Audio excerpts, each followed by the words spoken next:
11절에 그 아이는 하는 그 아이는 사무엘을 말합니다.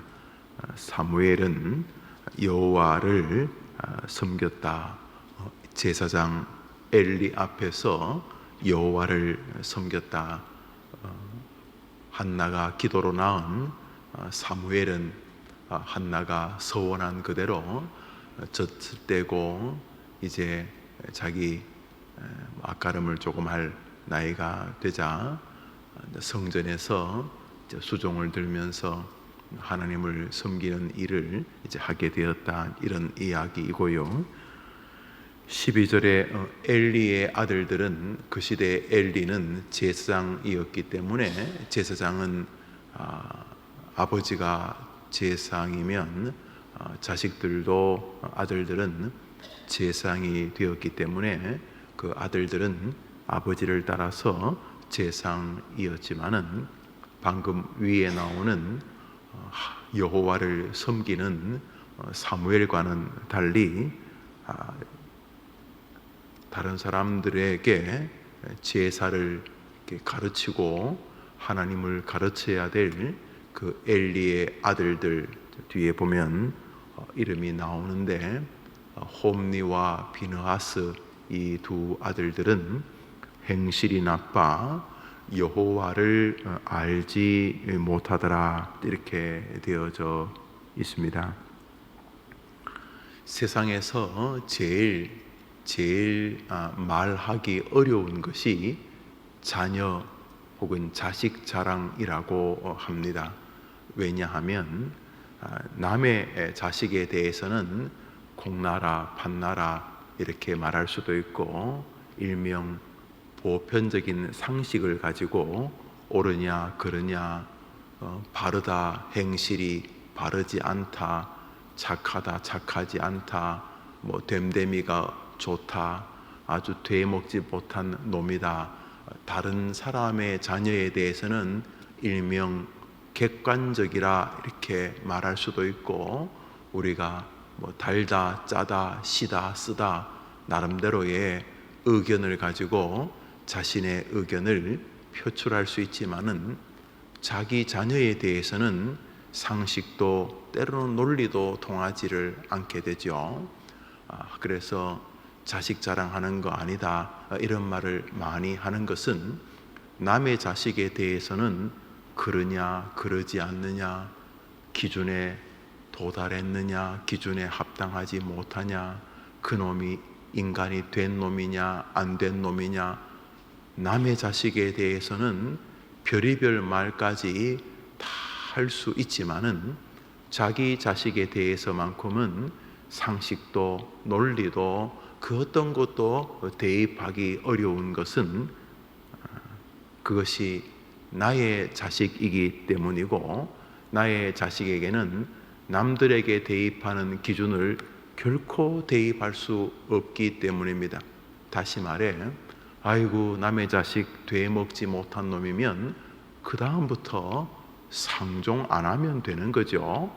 안 보면 되는 것이고, 저 미국의 오바마가 클린턴 대통령이 되먹지 못한 사람이다, 그런 것이 우리와 무슨 큰 상관이 있겠습니까? 그러나 내 자식이 그러면 우리는 유구무원이 됩니다. 입을 다물게 되는 거죠. 남의 집 아이가 고등학교 1학년 때, 여고 1학년 때, 여중 3학년 때, 2학년 때 집을 나가 가출했다. 그래서 들리는 소문은 저 멀리 어디 전라도 어느 주유소에서, 또 충청도 경상도 어느 주유소에서 그저 남자애들하고 혼숙하면서 아르바이트인지 뭔지 그러면서 집에 들어오기 싫어, 학교 다니기 싫어 집을 가출했다고 한다. 자, 이러면 그게 남의 자식 이야기면은 자네만 알아 하며 그저 말 안 하는 척 하면서 어떻게 자식을 그래 키웠을까, 그것도 남자도 아니고 딸 자식이 이러던 사람이 그게 내 자녀면 누가 알까봐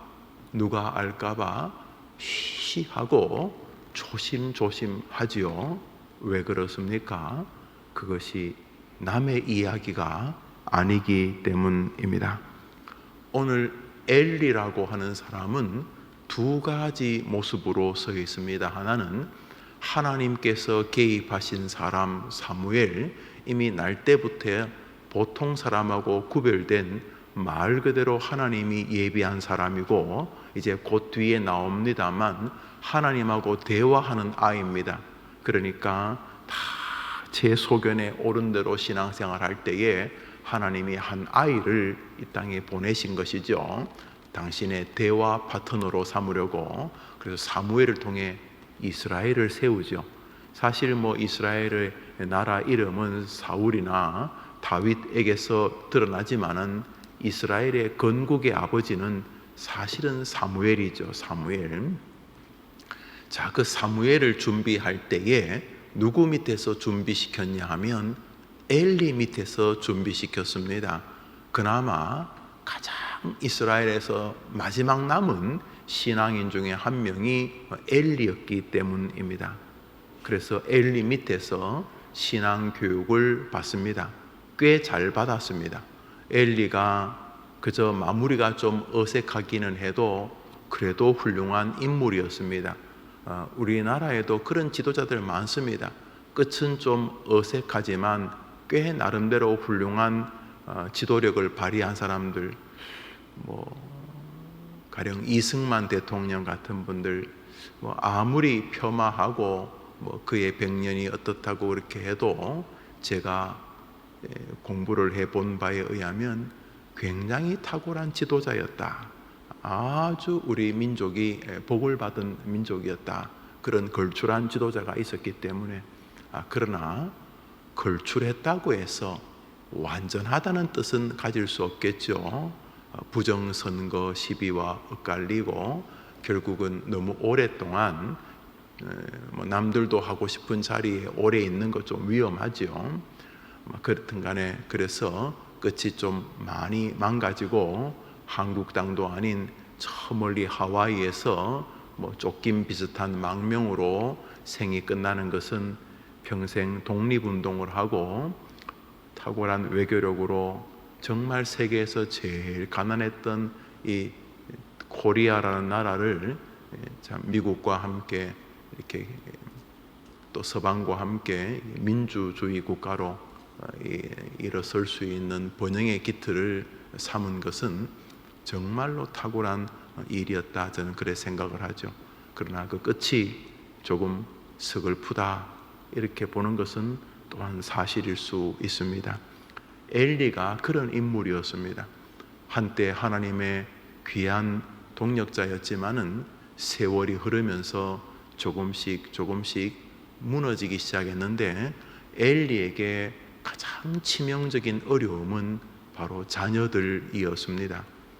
홈니와 비느하스는 하나님을 알지 못했기 때문에 이스라엘이 위기를 겪을 때에 큰 실수를 하게 됩니다. 법궤를 가지고 법궤를 꼭 부적 비슷하게 쓰다가 적군에게 빼앗기게 되고, 그들도 전쟁에서 그런 모든 행위를 통해 하나님의 심판을 받아 목숨을 잃게 되는 것이죠.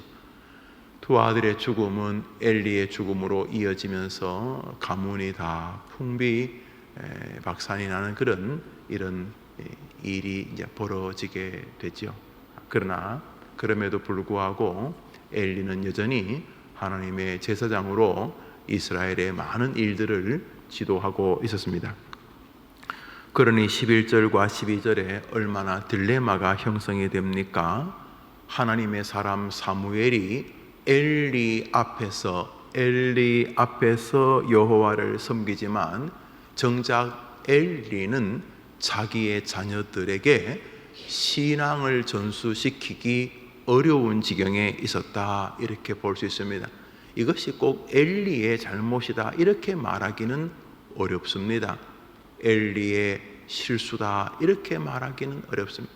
엘리의 실수가 전혀 없었다 이렇게 말하기도 어렵지만은, 성경을 가만히 보면은 아버지는 정말 개차반인데 아들은 너무너무 탁월한 하나님의 사랑을 받는 인물이 있습니다. 대표적인 사람이 아하스의 아들 히스기야일 것입니다. 다윗을 제외하고 성경에서 가장 걸출한 임금을 뽑으라면 2위 아니면 3위가 히스기야일 것입니다. 히스기야 정말로 탁월한 하나님의 사람이었습니다. 그러나 그 히스기야의 아버지 아하스는 이스라엘 남유다에서 두 번째 가라면 서러울 우상 숭배의 임금이었습니다. 나라 전반을 산당으로 신당으로 만든 인물이었고, 자기 자식을 불에 던지는 인신 제사를 하던 인물이었으니까 그 아버지 아하스는 이스라엘의 가장 악한 임금 중에 수위를 다투는 사람이었습니다. 그 아하스 밑에서 히스기야가 나오는 것을 볼 때에 우리는 부모 욕할 필요 없다는 것을 보게 됩니다. 부모님에게 안 좋은 것을 배울 수는 있어요. 그죠? 늘 술 먹으면 막 엄마를 두드려 패고 막 집안에 뭘 뒤엎고 이런 걸 보면은 그게 유전되지는 않지만 어릴 때부터 그런 걸 계속 보면 습관이 될 수는 있겠죠. 그럼에도 불구하고 히스기야가 나오지 않습니까? 또 반대로 히스기야의 그 탁월성, 히스기야가 어디를 가든지 하나님이 승리케 하셨다, 이런 성경 구절이 있는 히스기야의 아들 므낫세는 아버지 히스기야가 그래 탁월하고 하나님을 사랑했으면 히스기야만큼 뛰어났어야 될 텐데, 앞불사 이 므낫세는 또 황당한 임금이 됩니다. 아주 이스라엘에서 몹쓸 임금 중에 한 명이 히스기야의 아들 므낫세입니다. 그러니까 우리가 자녀에 대하여 정말 참 두려워하게 됩니다. 내가 믿음을 잘 지킨다고 해서 내 아이가 믿음을 잘 지킬 수 있다, 그 담보하기가 어렵습니다. 그래서 여러분, 오늘 이 말씀 아침에 첫 말씀으로 상고하면서 무슨 생각이 드십니까? 그것은 두려움 혹은 겸비함일 것입니다. 오늘 저 두 구절, 엘리 앞에 두 종류의 인물이 있습니다. 양자 비슷한 사무엘과 자신의 친자녀인 홈니와 비느하스. 엘리 앞에서 한 아이는 하나님의 대화 파트너로 자라고, 엘리 앞에서 자신의 두 아들은 나라를 결국 망하게 만들고 하나님의 이름을 초롱하게 만들고 결국 자기 집안을 완전히 몰락하게 만드는 아들들로 자라게 됩니다. 오늘 우리는 엘리일 수도 있고 사무엘일 수도 있고 홈니와 비느하스일 수도 있습니다. 무엇보다 오늘 엘리의 두 아들을 보면서 우리는 함부로 타자에 대해서, 다른 사람에 대해서 판단하거나 비판하는 일이 얼마나 위태한 일인지를 보게 됩니다. 오늘자 날주 로마서 2장입니다. 오늘자 날주 로마서 2장입니다.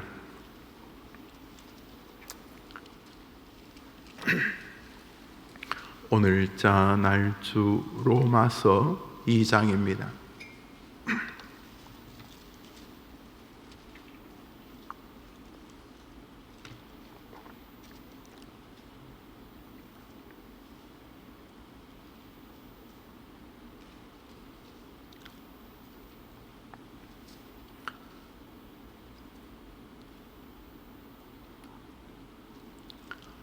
우리 2장 1절 한 절을 읽겠습니다. 우리 읽읍시다. 로마서 2장 1절입니다. 시작. 그러므로 남을 판단하는 사람아, 누구를 막론하고 네가 핑계하지 못할 것은 남을 판단하는 것으로 내가 너를 정죄함이니 판단하는 내가 같은 일을 행함이니라. 하나님의 심판에 대하여 사도 바울이 기록하고 있는 멋진 성경 로마서입니다. 성경 속의 성경이다, 혹은 성경 속의 다이아몬드라, 이런 별명으로 부를 만큼 많은 사람들을 회심하게 했던 성경이 로마서지요. 그 로마서 2장을 시작하면서 1절, 2절, 3절은 남을 판단하고 남을 비판하고 남을 정죄하는 일에 대하여서 하나님이 경고하시는 것입니다. 오늘 우리는 이스라엘의 제사장 엘리의 두 종류의 아들을 봅니다. 사실 사무엘은 엘리의 직접 낳은 아들은 아니지만 엘리 앞에서 자랐다, 혹은 엘리가 키웠다, 이런 뜻이죠. 엘리 앞에서 자랐다는 말은 엘리가 키웠다, 이런 뜻이죠. 그래서 엘리 앞에서 사무엘이라는 아이가 자라고 홈니와 비느하스가 자랍니다. 그러나 사무엘은 하나님의 사람으로 걸출하게 엘리 밑에서 자랍니다. 엘리 밑에서 뭐 배웠을까요? 성전 청소하는 방법, 또 예를 들어 설교하는 방법, 예배하는 방법, 신방하는 방법, 하나님께 기도하는 방법, 뭐 그런 거 배우지 않았겠습니까? 뭐 사기치고 도둑질하는 거 배웠겠습니까? 제사장 밑에서 뭐 물도 떠오고 뭐 그랬겠지만은 그런 하나님에 대하여 성전을 섬김에 대해서 배웠겠죠. 두 아들 홈니와 비느하스도 아버지 엘리가 제사장이니까 자기들도 제사장으로 살게 됩니다. 그래서 얼마 뒤에 전쟁이 났을 때 사람들이 엘리는 나이가 많으니까 두 제사장 홈니와 비느하스가 전쟁터에 가서 자기들을 위해 기도해 달라고 하는 장면이 나오니까 이들도 엘리가 가르치는 것을 사무엘이 배웠던 것처럼 사무엘이 배웠던 것 같이 아버지 엘리 제사장에게 배웠겠지요. 그런데 그것은 서로 다른 종류입니다. 사무엘은 껍데기도 배우고 하나님과의 깊은 관계, 알맹이도 배웠지만은 홈니와 비느하스는 제사장 옷 입고 단추 채우고 신발 신고 껍데기는 배웠는지 모르지만 제사장이 가져야 될 그 안의 깊은 하나님과의 세계 관계는 배우지 못한 것이지요. 그 탁월한 엘리가 남의 자식은 잘 키웠습니다. 이스라엘의 건국의 아버지 사무엘로 키웠으니까요. 그런데 정작 자기 아들들은 잘 키우지 못했습니다. 키우지 못했다고 해야 될지, 홈니와 비느하스가 아버지가 열심히 키우려고 해도 잘 자라지 않았다고 해야 될지는 모르겠습니다. 누구에게 책임이 더 있는지, 아버지에게 책임이 더 있는지, 이 두 인간 말종 두 녀석에게 더 있는지, 누구에게 책임이 더 있는지는 모르겠습니다만 엘리가 함부로 다른 집의 자식에게 그놈의 자식을 뭐 저따구로 키우십니까? 보시오, 집사님, 장로님, 목사님, 뭐 자식을 그 따위로 키우십니까? 이런 말은 못할 것입니다. 홈니와 비느하스는 황당한 인물들이 되었기 때문입니다. 그래서 엘리의 말은 크게 나오지 않습니다. 큰 소리 지르고 나중에 의자에서 떨어져 목이 부러져 죽는 장면으로 끝이 나지만은 엘리가 우리의 심정 한 부분에 동질감으로 다가오는 것은, 야, 남의 자식 이야기 함부로 하면 안 되겠다. 왜? 그게 내 새끼 이야기니까. 남의 자녀 실수하는 거 보고 뒤에서 뒷담화라고 하나요? 뒷담화라고 하죠. 무슨 집사 자식을 그따위로 키워, 무슨 권사 자식, 장로 자식을 그따위로 키워. 우리 그런 말 함부로 할 수 없게 될 것입니다. 오늘 사무엘서만 곰곰이 읽어보시면 우리가 남의 이야기 함부로 하는 것이 얼마나 위험한 일인지를 보게 됩니다. 오늘 로마서는 말합니다. 남을 판단하는 사람아, 남을 판단하는 사람아, 누구를 막론하고 너가 판단하고 정죄하는 그 판단의 기준으로 너가 판단되고 정죄받을 것을 모르느냐? 특별히 판단하는 앞의 대상은 우리지만 뒤에서 판단하는 대상은 남인데 그 대표적인 남이 바로 하나님이십니다. 그래서 성경은 다른 사람을 판단하고 비판하는 일은 계속 주의와 경고를 보냅니다. 개, 돼지, 닭은 아무리 판단해도 괜찮습니다. 아, 저거 코에 윤기가 흐르니까 건강한 돼지네, 건강한 개네, 건강한 짐승이네. 아, 저거는 뭐 딱 보니까 털도 윤기가 없고 저거는 뭐 품질이 별로인 짐승이네. 괜찮아요.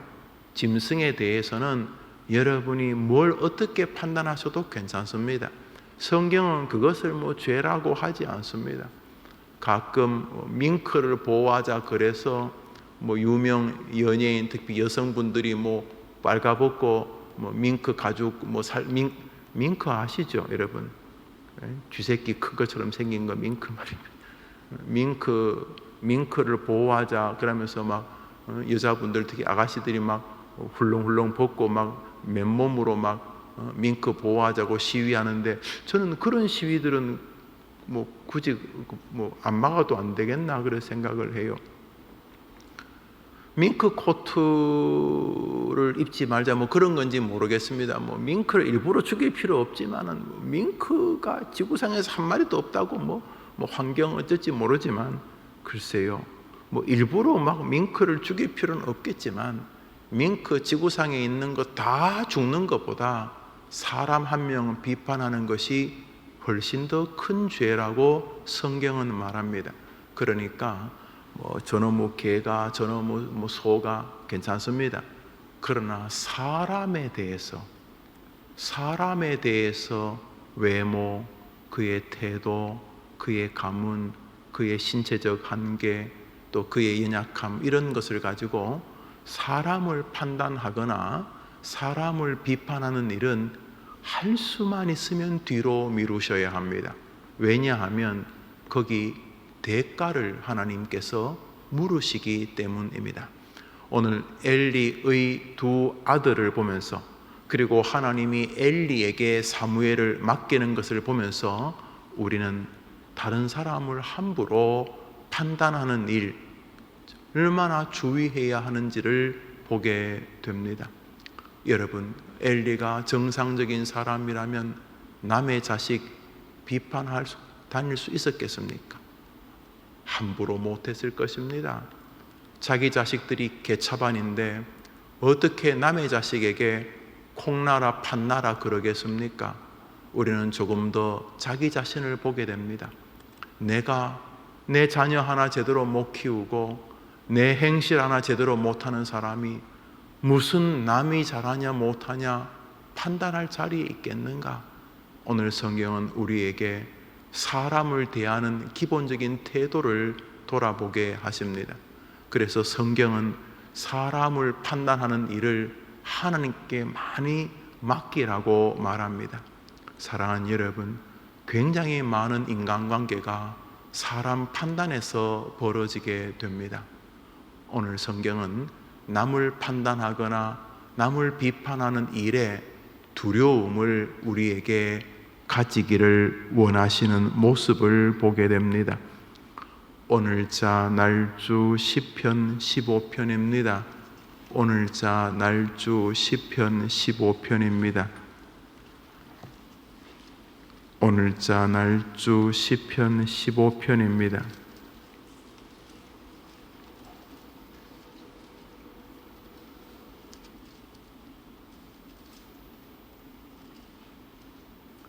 1절 읽습니다. 1절 읽습니다. 1절 읽읍시다. 시편 15편 1절입니다. 시작. 여호와여, 주의 장막에 머무를 자 누구 오며 주의 성산에 사는 자 누구 오니까? 참 주님과 함께 아주 목가적으로 주님의 언덕에, 주님의 목장에, 주님의 성산에 앉아서 주님과 함께 시원한 가을 바람을 맞으면서, 주님이시니까 천군 천사들이 얼마나 주님을 섬기겠습니까?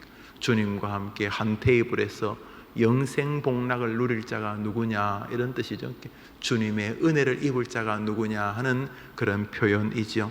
다윗적이지요. 다윗적, 목가적이고 그렇습니다. 우리 3절을 읽겠습니다. 3절 읽읍시다. 시작. 그의 혀로 남을 허물하지 아니하고 그의 이웃에게 악을 행하지 아니하며 그의 이웃을 비방하지 아니하며. 주님께서 주의 성산에 올라 주님과 함께 교제하는 아름다운 믿음의 세계를 누릴 사람이 누구냐? 이건 꼭 죽어서 천국에서만이 아닙니다. 이 땅에서도 순간순간 우리는 주님이 함께 하시는 은혜를 누리지요. 아, 주님이 나를 사랑하시는구나. 아, 주님이 나를 긍휼히 여기시는구나 하고 주님의 은혜를 입는 것도 이 시대에서 우리가 누리는 복이지요. 저 천국에서든 이 시대에든 주님이 함께 하시는 그 은혜를 누리는 사람이 누구냐? 3절에 다른 사람을 대하는 태도와 깊은 정리와 또 신앙적 판단을 가지고 다른 사람을 대하는 관을 가진 사람이다, 이렇게 말하고 있습니다.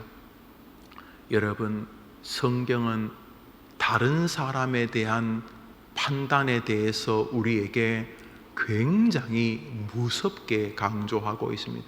그래서 다른 사람을 판단하는 일은 뒤로 미루시라고 제가 자주 말씀을 드리죠. 뒤로 조금만 미루시면 여러분이 하늘에 있을 것입니다. 다른 사람을 정죄하는 일은 엘리의 심정이면 됩니다.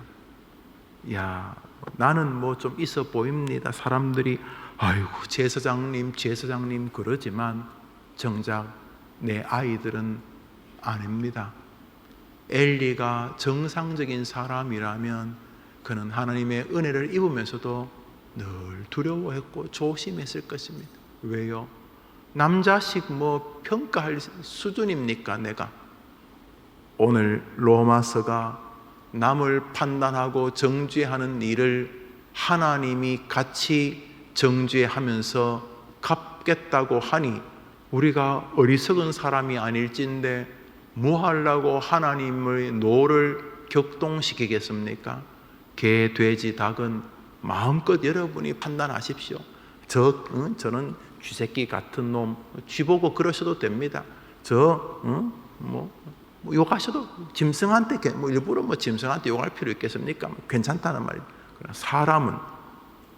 사람은 일단 뒤로 물러나셔야 합니다.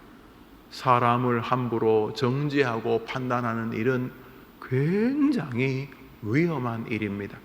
왜냐하면 우리가 잘 모릅니다. 그런데 욥의 세 친구가 자기들이 가진 신학으로 욥을 계속 정죄하다가 하나님께서 그 세 명을 죽여버리려고 하셨습니다. 욥이 가로막지 않았으면 그 세 명 죽었습니다. 그래서 그 탁월한 성경 지식 가지고 남 판단하다가 진짜 그 사람들 멸망할 뻔했습니다.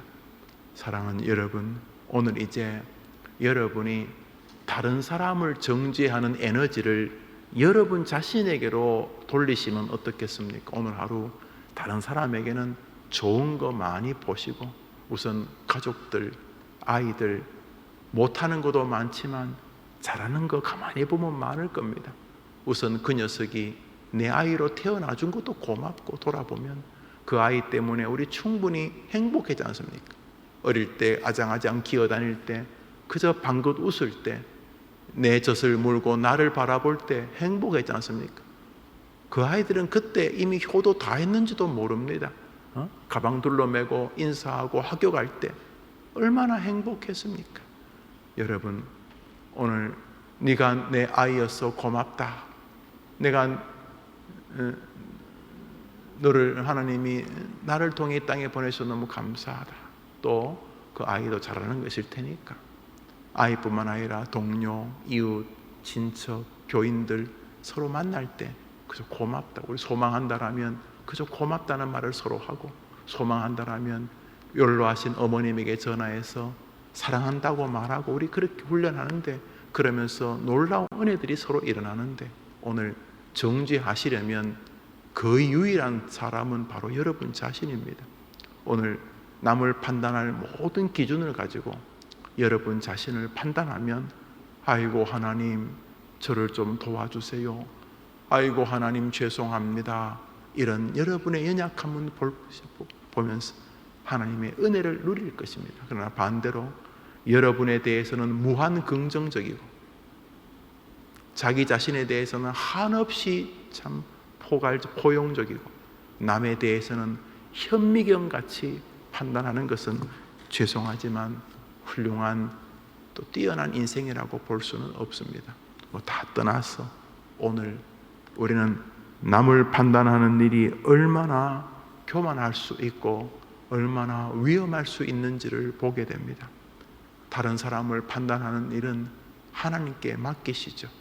다윗이 그렇게 사울이 자기를 죽이려고 하고, 그래서 다윗이 사울의 원수를 갚을 기회가 동굴에서 여러 번 왔지만 끝내 다윗은 자기 손으로 사울을 판단하지 않습니다.